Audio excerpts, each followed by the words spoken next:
This is the Volkswagen Tiguan, and I should add it's the all-new Tiguan. Yes, this has literally been built from the ground up and reminds me of when I looked at Volkswagen last year. So yes, last year I managed to fly out to Germany with them to check out the new Volkswagen Tiguan, and it was really impressive. But sadly, because it was so early in development, I couldn't actually take it for a drive. But today I get to check it out and spend a lot more time with the car and let you know my honest thoughts. So let's have a look at the exterior first. Now, as you can see by the paintwork, it has started raining this morning already. I've got a clear spell at the moment, so hopefully it stays dry. It's kind of a growing trend that seems to be happening. So let's have a look at the exterior, as I mentioned. Now, the all-new Tiguan is actually on its third generation now, believe it or not, and I can see why, because SUVs in themselves are very popular these days. Not only are they very practical, but because this one isn't like a huge SUV, I've actually got a huge SUV on test from another manufacturer at the moment, but this one is obviously a lot easier to park, and it doesn't go into like the kind of Touareg size of SUVs that Volkswagen also offer that I have driven and tested before. It's just a lot easier to kind of live with, but gives you that added practicality and of course raised driving position that a lot of people love. Now, when it comes to price, the Volkswagen Tiguan actually starts from about £34,000 or thereabouts, which actually, funny enough, is about the same price as my hatchback, my daily car. So this would definitely have suited me down to the ground more because I have a dog. So I would much rather have a car like this these days. But I should add that is the starting price. It does go up to around £40,000. It depends on the trim level. So Volkswagen have quite a few of these. So keep an eye out for wording like Life, Match, Elegance and R-Line. R-Line, of course, will be the one that's around that £40,000 mark. So just something to bear in mind. Right, let's take a look at the back. Now guys, take a look at the back here. Now this car fitted here has what Volkswagen call IQ lights. So this is their upgraded light system. But the actual light design I love. Have a look when you unlock it. Not only do they have like a really cool animation, which is pretty cool in itself, the actual style of them is like kind of in this block formation here, which I think is really cool. And yes, they do have that awesome indicator swooping like when you indicate left or right or unlock a lock, which again I really like. Right, one more thing before the boot, need to cover the dimensions. Now, dimensions of this particular one right here, length is 4,539 millimeters, width 2,140 millimeters, and of course height 1,660 millimeters. So it's about 30 millimeters longer than the previous Tiguan. So, boot. Now, as you see right here is 652 litres. Now, for this size car, that's really good. There's loads of space in the back here. Obviously, you can take the parcel shelf out. Fold the seats down, it will go to a whopping just over 1,600 litres in terms of boot capacity, because there's a bit of underfloor storage space under here as well. And that's quite good. Just bear in mind, if you go for the plug-in hybrid, all of what I just mentioned will be slightly less, just because underneath there is where the batteries will more than likely go to power the powertrain. But yeah, electrically powered tailgate as well, so that's really good to see. Volkswagen have even got, what's this button? Oh, I think this might be an electronic tow bar. Look at that. Not that I do any towing, but that I'd imagine is probably an option. But yeah, electrically releasing, I'd imagine if I tap that again, it'll release and then clamp back up underneath, just like that. Yeah, nice, neat, tidy solution for that. So yeah, if you do some towing, might be worth consideration. Right, rear seats. Okay then guys, now I've had to quickly dive in because if you listen really carefully, it is now raining, so talk about timing. Always happens. Anyway, so we're in the rear seats now, and I've set that up for my driving position, and yeah, these seats are very nice. Nice and supportive, loads of leg room. I could sit like right back here, and yeah, loads of space. Headroom's great as well. I can get my whole hand above my head. I mean, context for anyone who's new who's watching, I have long legs, I'm 6'2" and a slightly shorter body, but yeah, loads of space here. So, and the lighter headlining as well does add to that space. I'm sure there are options for panoramic sunroofs as well. So yeah, I'd imagine there are cup holders in here somewhere. Oh, it comes up like that. And then cup holders like this. Cool. Hopefully I haven't broken that. No, it's fine. So, slightly different design there, but yeah, literally pull that out and then the cup holders come out. One thing I didn't mention with the boot, you can actually adjust the angle of the backrests for the rear seats. So for example, let me just move this seat.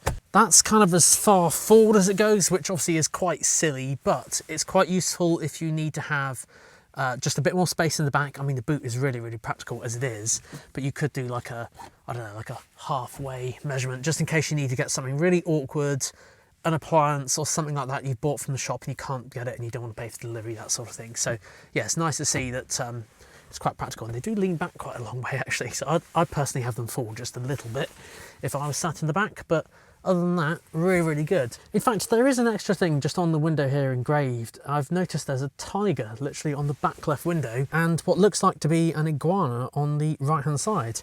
And if you put the two and two together, Tiguan, Tiguan, Volkswagen Tiguan. See, pretty clever. You didn't think I'd spot that one, did you? So other things here, there's a display down here with climate control, which is pretty cool. 2 USB-C ports for charging. So yeah, all around really, really nice. So next up, the front.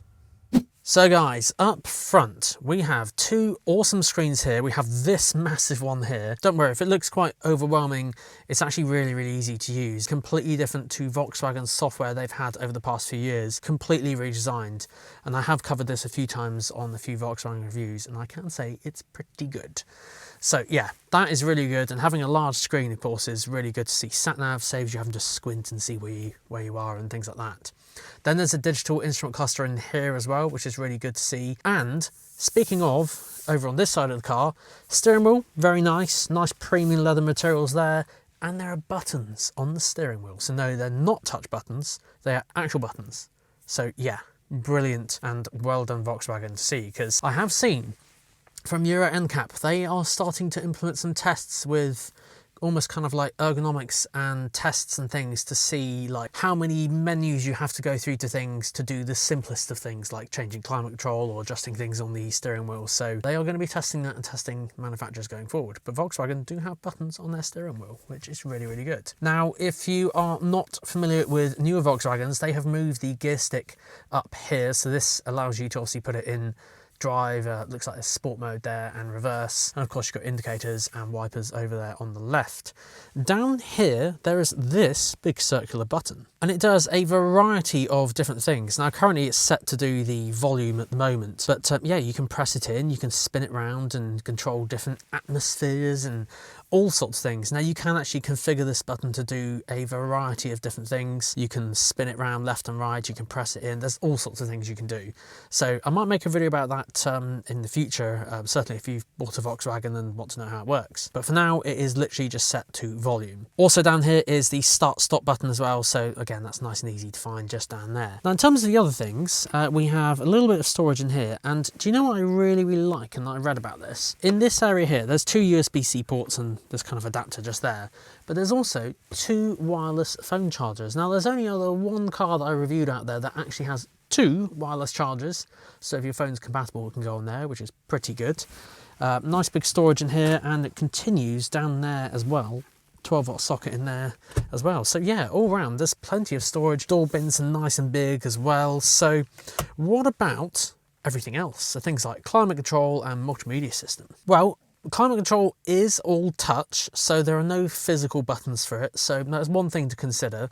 But once you've kind of got your preferred settings, the only thing you need to adjust is literally these 2 buttons here. So that's what I found when I've been driving Volkswagens around. So your climate control settings are all down here on the bottom along with heated seats, so they're all fixed, they don't move, which is kind of good. But if we have the climate control on, for example, you only need to adjust the temperature up and down like this. And as long as you've got sync enabled, it'll actually do both sides and the whole car. Now, in terms of the multimedia system, yes, it is a big screen in the middle and has a variety of all different sorts of features. It looks like there's a lot going on, but actually it's really easy to use. So literally down here, you've got, as I mentioned, the climate control and heated seats, and then you've kind of got these little shortcut buttons here and sat nav over here. Now, if you want, you can literally tap on the sat nav and make it full screen. It makes it a lot easier to see. But of course, if you want to do other things, tap on the menu icon up here, and this will bring up everything the screen can do. And notice up here as well, these are almost like quick access functions. You can actually control and customize a lot of these. And basically, This is one of the multimedia systems out there in terms of comparisons with other manufacturers. You can customize a lot on this and make it your own, move icons around, and it's a lot more customizable than some I've tested. So, all round, pretty good. What have we got up here? Sunglasses holder up here. In fact, that is quite a big sunglasses holder actually. That's nice to see, because I have seen a few sunglasses holders in cars before, and they are somewhat small, and sometimes they just don't fit. But no, I'm pretty sure everyone's would fit in that. That's pretty big.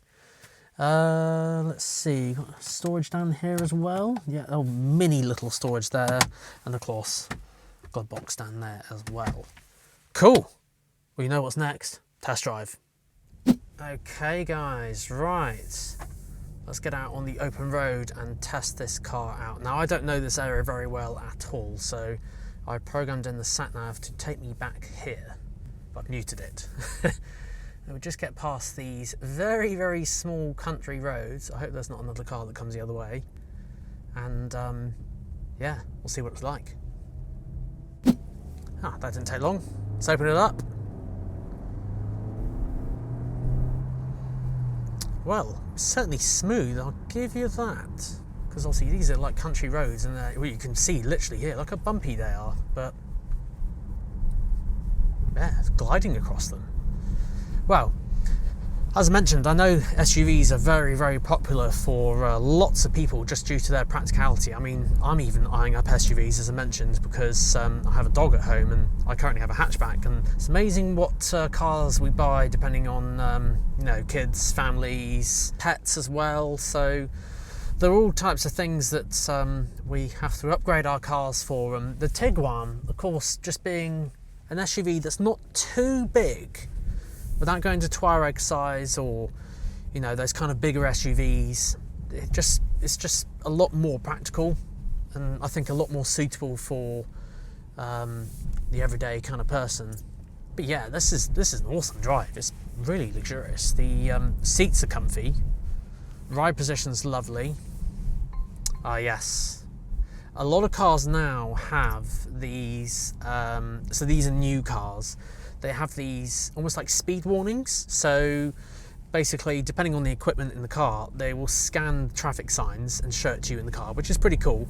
But it will also beep at you if you're speeding. And that was 20 there, and I was doing 22, so sorry for the village. But that's what these speed warnings are for. But we're now back to 60 again, so we can open it up.